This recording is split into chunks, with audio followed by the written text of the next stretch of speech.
Shalom warga kerajaan. Kita tahu ada penelitian dari Dr. Abraham Maslow tentang kebutuhan manusia. Bulan ini kita bicara tentang need. What is our utmost need? Apa yang paling kita butuhkan? Menurut penelitian para saintis, nomor satu kebutuhan fisiologis, yaitu untuk kebutuhan jasmani. Ingat ya, manusia itu roh, punya jiwa, tinggal dalam tubuh. Tapi dunia mengatakan kebutuhan pertama fisiologis. Fisiologis itu makan, minum, seks, dan sebagainya. Tetapi kebutuhan kedua baru psikologis, yaitu keamanan dan rasa aman. Dihargai, diterima, dan sebagainya. Baru yang berikutnya, yang paling tinggi adalah self-esteem, atau mengekspresikan diri. Oleh Kristus itu dibalik semuanya.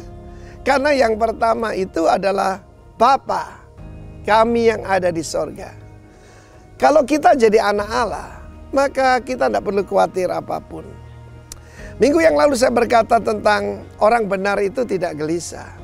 Bahkan orang benar yang khawatir di depan orang fasik itu seperti mata air yang keruh. Siapa mau minum mata air yang keruh, saudara?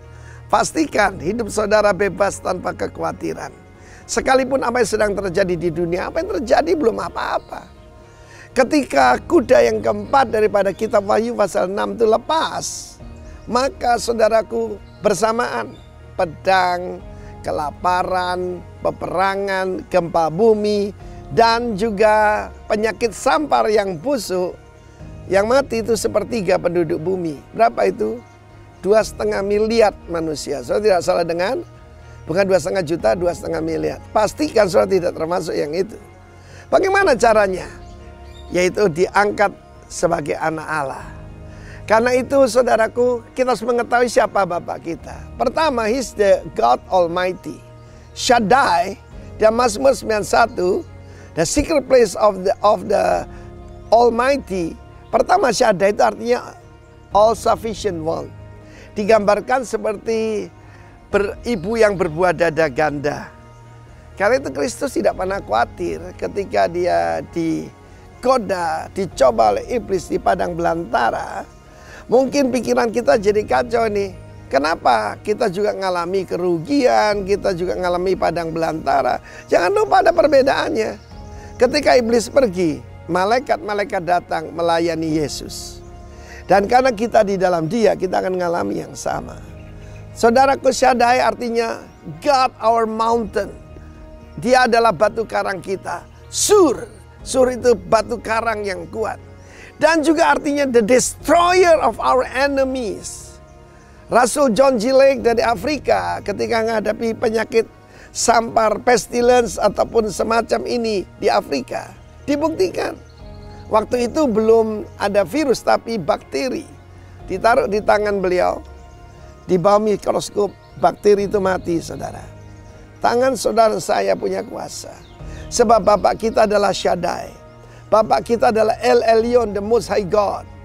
Dan ada syarat yang kedua tadi. Bukan cuma yaitu berdiam atau yasyab. Tapi juga I will say of the Lord. Soal kuasa Tuhan itu voice activated. Digerakkan oleh perkataan. Oleh suara kita. Karena itu kita harus berkata seperti Mazmur 91. He is my God. Dia adalah bentengku, perlindunganku. Kalau saya mengalami apapun di bidang keuangan, saya katakan God is my banker. Dan kalau saya mengalami ancaman, saya katakan God is my bunker. Bunker itu shelter, perlindungan dari segala macam. Saya katakan segala macam bahaya di dunia ini telah dilindungi oleh Tuhan. Karena itu Kristus berkata, manusia tidak hidup dengan yaitu roti saja, tetapi setiap perkataan. Saudara tahu pestilence itu deber, tetapi firman Tuhan perkataan adalah dabar. Dan kita tahu dabar itu seseorang, yaitu Kristus. Kita sebagai orang percaya harus mengucapkan sama dengan apa yang Tuhan ucapkan. God bless you, warga kerajaan. Amin.